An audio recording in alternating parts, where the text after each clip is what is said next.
সমন্বয়ক এবং ডক্টর ইউনূসকে ২৪ ঘন্টার আলটিমেটাম দিল ছাত্রলীগ। ভয়ঙ্কর রূপে দেশে ফিরতেছেন। বিস্তারিত জানতে ভিডিওটি সম্পূর্ণ দেখতে থাকুন। আওয়ামী লীগের বিরুদ্ধে মামলা তুলে না নেয় বৈষম্য বিরোধী ছাত্র আন্দোলনের সমন্বয় কুপিয়ে জখম করেছে।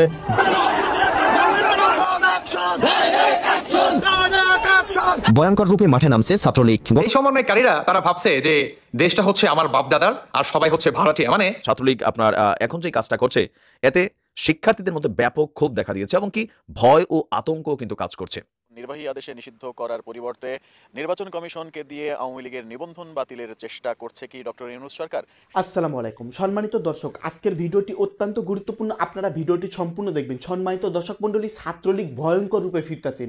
সমন্বয়ক এবং ডক্টর ইউনূসকে ২৪ ঘন্টা সময় দিয়েছেন ছাত্রলীগ ভয়ঙ্কর রূপে ফিরে এসেছে। সম্মানিত দর্শক মণ্ডলী, ডক্টর ইউনূসের পতন যখন তখন হতে পারে এবং সমন্বয়করা দেশ ছেড়ে যখন তখন পালাতে পারে। দর্শক মণ্ডলী, বেশি কথা বাড়াবো না, আজকের এই ভিডিওটি আপনারা সম্পূর্ণ দেখলেই বিস্তারিত বুঝতে পারবেন। এবার কঠিনভাবে খেপে গেছেন ছাত্রলীগ, একেবারে সবকিছু মিলিয়ে তারা মাঠে নামতেছে এই সরকারকে পতন করানোর জন্য। যাই হোক, আজকের এই ভিডিওতে সমস্ত তথ্য পেয়ে যাবেন। তো বেশি দেরি না করে আমরা মূল ভিডিওতে চলে যাই। আপনারা মনোযোগ সহকারে ভিডিওগুলো সম্পূর্ণ দেখতে থাকুন। একটা কথা শুনেন ভাই, ২ দিনের বৈরাগী যখন ভাতের বলে অন্ন, তখন তার এই অবস্থায় হয়। আরো হবে, সামনে কি আরো হবে। এই সমন্বয়কারীরা তারা ভাবছে যে দেশটা হচ্ছে আমার বাপদাদার আর সবাই হচ্ছে ভাড়াটিয়া। মানে এই দেশটা পরিচালনা করবো আমরা, আর এই দেশ চলবে আমাদের কথায়। আমরা যদি বলি ডানে যেতে, মানুষ ডানেই যাবে, আর আমরা যদি বলি বামে যেতে, মানুষ বামেই যাবে। মানে সমন্বয়কারীরা তারা এটাই এতদিন আসলে চিন্তা ভাবনা করে আসতেছিল প্রতিনিয়ত, যে আওয়ামী লীগের মতো একটা দলকে আমরা উপরে ফেলে দিছি, বিএনপিকেও আমরা উপরে ফেলতে সময় লাগবে না। অতএব আমরা এখন নির্বাচন করব, আমরা নিজেরা সরকার প্রতিষ্ঠিত করব, আমাদের নিজেদের মাধ্যম কিংবা আমাদের নিজেদের ভিতর থেকে একজন সরকার আসবে, আর দেশ পরিচালনা করব আমরা। আওয়ামী লীগ আর বিএনপি কিংবা যারা নাকি ১৯৭১ সালকে স্বাধীনতা ঘোষণা দিছে কিংবা স্বাধীনতা আনছে, এই ১৯৭১ সালকে আমরা মুছে ফেলে কিংবা ৭২-এর সংবিধান আমরা মুছে ফেলে আমরা ২০২৪-এর সংবিধান তৈরি করব। হ্যাঁ, এটা কি মানুষ হতে দিবে? ৩০ লক্ষ আপনার জানের বিনিময়ে এই দেশটা স্বাধীন হয়েছে, লাখো লাখো মা বোনদের ইজ্জতের বিনিময়ে এই দেশটা স্বাধীন হয়েছে। এক্সাম্পল, যারা নাকি ভাই স্বাধীনতা বিশ্বাস করে, মানে আমি একজন স্বাধীনতা বিশ্বাস করি ভাই, তো আমি যদি সম্মানকদের পাই, অবশ্যই আমিও যদি পারি, যদি আর কিছু পারি আর না পারি, সেটা স্যান্ডেলটাও যদি হয় রাস্তা যদি পড়ে থাকে, স্যান্ডেলটা বা ফেকে মারো, এটাই বাস্তবতা। তো একে একে কি সব কটাকে ধরা হবে। আস্তে আস্তে শুরু হয়েছে, সমন্বয়কারীরা আরো পালাবে। সালাম আলাইকুম। রাজনীতি এক ভিন্ন রকম এক জিনিস। এই দেশে আমরা যারা রাজনীতি করি, আমাদের যারা সাধারণ ত্যাগী নেতাকর্মী আছে, আমি এদেরকে ত্যাগেই বলি, যে নিজের বাপ মা, ভাই বোন বা পরিবার সবকিছুর ঊর্ধ্বে আসলে রাজনৈতিক নেতাদের প্রতি বা দলীয় নেতাদের প্রতি ভালোবাসার দৃষ্টান্ত বাংলাদেশে আমরা বিভিন্ন সময় দেখেছি। এই মুহূর্তে আপনার সারা বাংলাদেশে ছাত্রলীগ সংগঠনকে নিষিদ্ধ করা হয়েছে।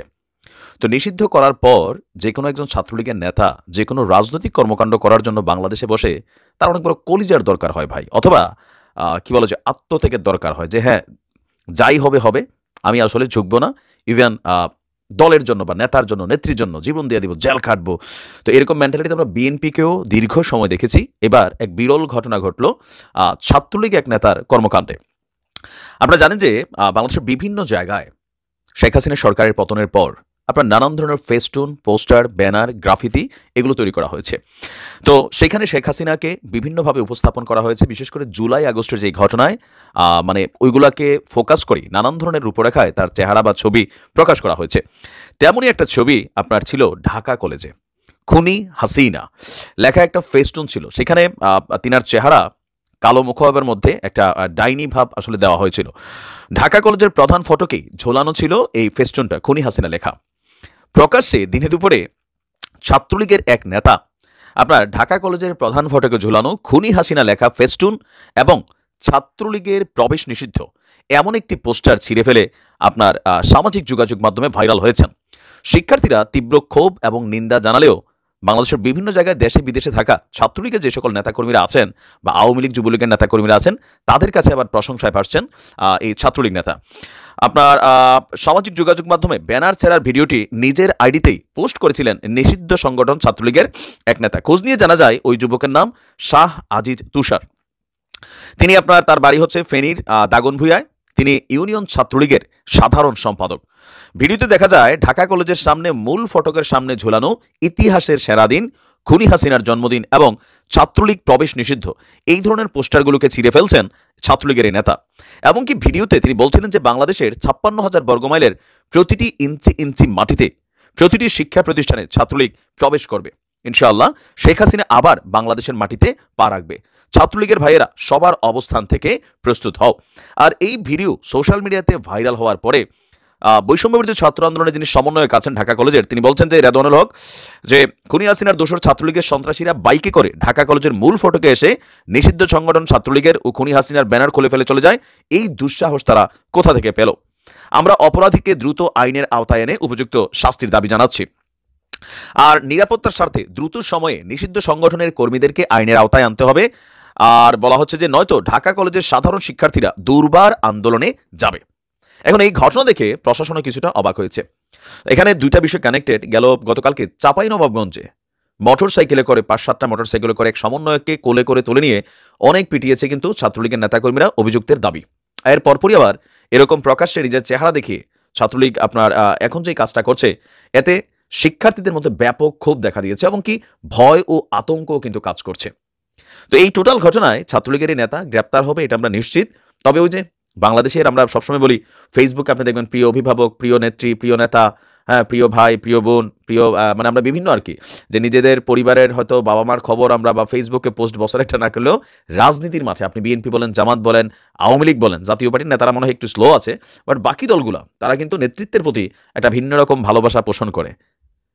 এই ঘটনার আসলে দুইটা ইফেক্ট আছে। একটা হচ্ছে যে অতি দ্রুত ছাত্রলীগ আবারও যেই রাজনৈতিক প্ল্যাটফর্মটাতে ফিরে আসার চেষ্টা করছে, এটা হচ্ছে প্রথমত বোকামি।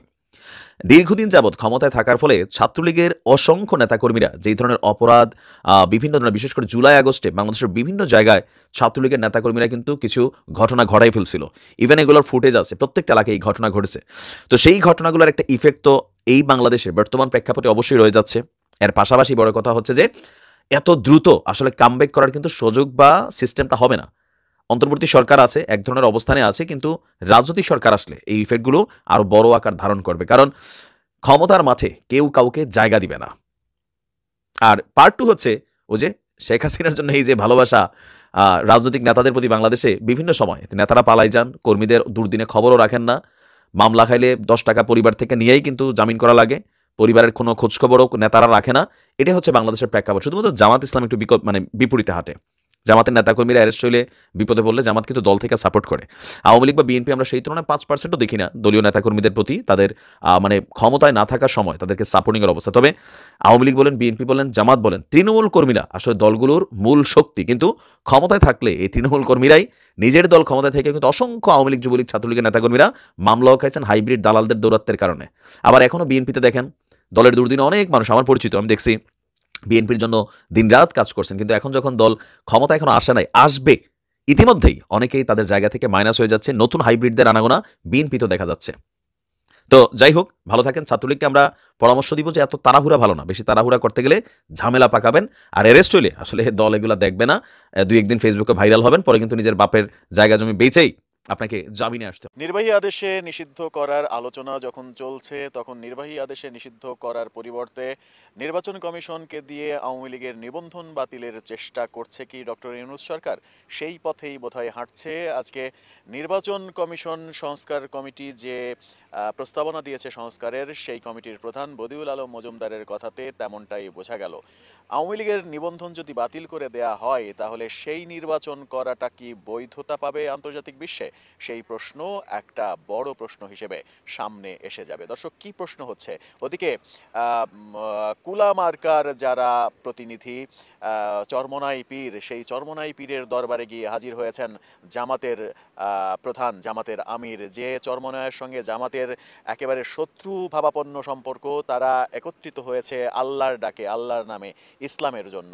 সেরকম নানা পরিস্থিতির জন্ম দিচ্ছে বাংলাদেশ এবং নানা পরিস্থিতির সম্মুখীন হচ্ছি আমরা। সেই আলোচনাগুলোই করবো এই ভিডিওতে। থাকবেন পলিটিক্স টিভির নিয়মিত আয়োজনে।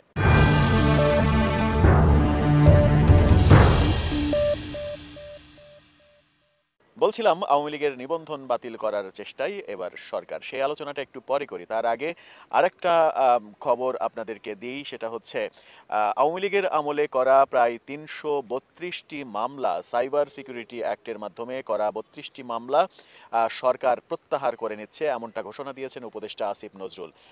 আওয়ামী লীগ শত্রুতাবশত সেই মামলাগুলো করেছে, সেই মামলার একটারও মেরিট নাই, এরকম একটা ঘোষণা দিয়েছেন আসিফ নজরুল। সমস্ত মামলা প্রত্যাহার করা হচ্ছে এবং আসিফ নজরুল বলেছেন সাইবার সিকিউরিটি অ্যাক্ট যে আইন, সেই আইনটা হয় বাতিল করা হবে অথবা আইনে সংশোধন করা হবে। যখন ইউনূস সরকার নানা কর্মকাণ্ডে বিপর্যস্ত, বিপাকে এবং সরকার প্রধান যখন দেশের বাইরে সফরে গিয়েছেন, তখন বড় দুটো ঘটনা ঘটতে শোনা গেল। সাইবার সিকিউরিটি অ্যাক্ট বাতিল হয়ে যাচ্ছে, এদিকে আওয়ামী লীগের নিবন্ধন বাতিলের প্রস্তাব করেছে নির্বাচন কমিশন সংস্কার কমিটি। সরাসরি যদিও আওয়ামী লীগের নাম নেয়নি, কিন্তু তারা সেই কথাটা বলেছে। সেই খবরটার ডিটেলস একটু পরে আসি। ওদিকে মজার একটা কাণ্ড ঘটেছে। বিভিন্ন ওয়াজ মাহফিলে আমরা শুনেছি চরমনাই পীর জামাত ইসলাম সম্পর্কে যথেষ্ট একেবারে খুবই নিম্নমানের কটু কথা বলেছেন। জামাত একটা খারাপ দল, জামাত মানেই শয়তান, এরকম কথা তাদেরকে বলতে শোনা গেছে। সেই চরমনাই পীরের দরবারে গিয়ে হাজির জামাতের আমির। ভোটের রাজনীতিতে তারা একত্রিত হওয়ার চেষ্টা করছেন, তেমনটাই শেষ পর্যন্ত মনে হচ্ছে। ভোটের রাজনীতি যখন এই রকম ব্যাপার তৈরি করে, তখন কিন্তু সামনে একটা প্রশ্ন এসেই যায়, ইসলামের নাম নিয়ে যে রাজনীতিটা করা হচ্ছে, সেই রাজনীতিটা কি ইসলামের রাজনীতি নাকি নিজেদের স্বার্থের রাজনীতি? স্বার্থের জন্য, ক্ষমতার জন্য সব কিছু, শত্রু মিত্র অনেক কিছু ভুলে যাওয়া যায়, সেরকমটাই মনে হয়েছে।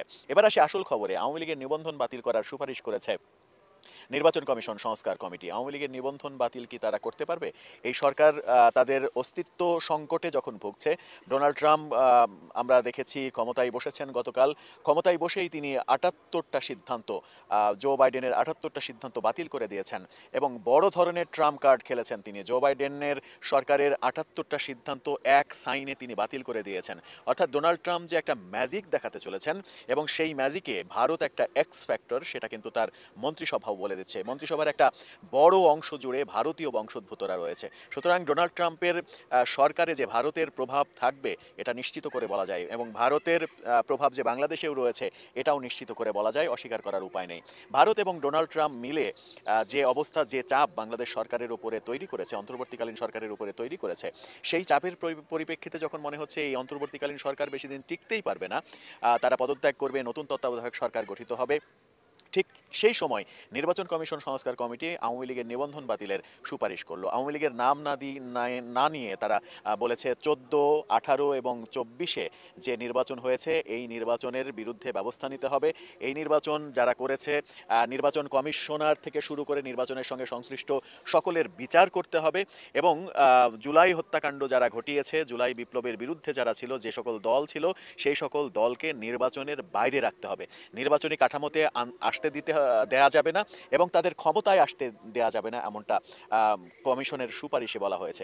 সেটা সরাসরি আওয়ামী লীগের নাম তো নেওয়া লাগে না, এটা যে পরিষ্কারভাবে আওয়ামী লীগের বিরুদ্ধেই তাদের সুপারিশ, সেটা স্পষ্ট বোঝাই যায়। নির্বাচন কমিশন সংস্কার কমিটির প্রধান বদিউল আলম মজুমদার সংবাদ সম্মেলনে, দীর্ঘ প্রায় 1 ঘন্টার সংবাদ সম্মেলনে এই ধরনের ফিরিস্তি তিনি দিয়েছেন। যখন এই ধরনের ফিরিস্তি তিনি দিলেন, তখন বাস্তবতা কি? বাস্তবতা কি এই সরকারের পক্ষে রয়েছে, অনুকূলে রয়েছে? তারা কি আওয়ামী লীগের নিবন্ধন বাতিল করার মতো শক্তি, সামর্থ্য অবশিষ্ট রেখেছে নাকি হারিয়ে ফেলেছে? সেই প্রশ্নটা এখন এসেই যাবে। দর্শক, আপনার কি মনে হয়, এই সরকার কি শেষ পর্যন্ত আওয়ামী লীগের নিবন্ধন বাতিল করে দেবে, আওয়ামী লীগকে নির্বাচন থেকে দূরে রাখতে পারবে, নাকি নিজেরাই লেজ গুটিয়ে পালিয়ে যাবে? যে ঘটনা, যে আলোচনাটা বিভিন্ন দিকে হচ্ছে, বিশেষ করে সামাজিক যোগাযোগ মাধ্যমে যে আলোচনাগুলো চলছে, যদিও সেই আলোচনার পক্ষে বিপক্ষে অনেক রকমের কথা রয়েছে, যারা আওয়ামীপন্থী তারা বলছেন যে, সম্মানিত দর্শক, আপনারা বিস্তারিত ভিডিওতে দেখতে পারেন চাঞ্চল্যকর তথ্য। ডক্টর মোহাম্মদ ইউনূস কত বড় বিপদে পড়তে চলেছে, সেই সাথে সমন্বয়করাও বর্তমানে ছাত্রলীগ ভয়ঙ্কর রূপ ধারণ করতেছে। তারা মাঠে আবারও তাণ্ডব শুরু করে দিয়েছেন, দেখলেন আজকের এই ভিডিওতে, আপনারা প্রতিবেদনে শুনতে পারলেন। সম্মানিত দর্শক মণ্ডলী, বর্তমানে দেশের পরিবেশ কেমন, বর্তমানে দেশের রাজনৈতিক অবস্থা কেমন, কোথায় কি হচ্ছে, নতুন করে কিছুই বলেন নেই। আপনারা সকলেই সোশ্যাল মিডিয়াতে অনবরত দেখতে পারতেছেন। যাই হোক দর্শক মণ্ডলী, এই সম্পর্কে আপনাদের মতামত কি? আপনাদের যদি কোনো মতামত থেকে থাকে, তাহলে ভিডিওর কমেন্ট বক্সে অবশ্যই ঝটপট জানিয়ে দিবেন। ভিডিওর সঙ্গে সম্পূর্ণ আকারে থাকার জন্য আপনাদের সবাইকে অসংখ্য ধন্যবাদ। দেখা হবে আবারও নতুন কোনো স্পেশাল ভিডিও নিয়ে।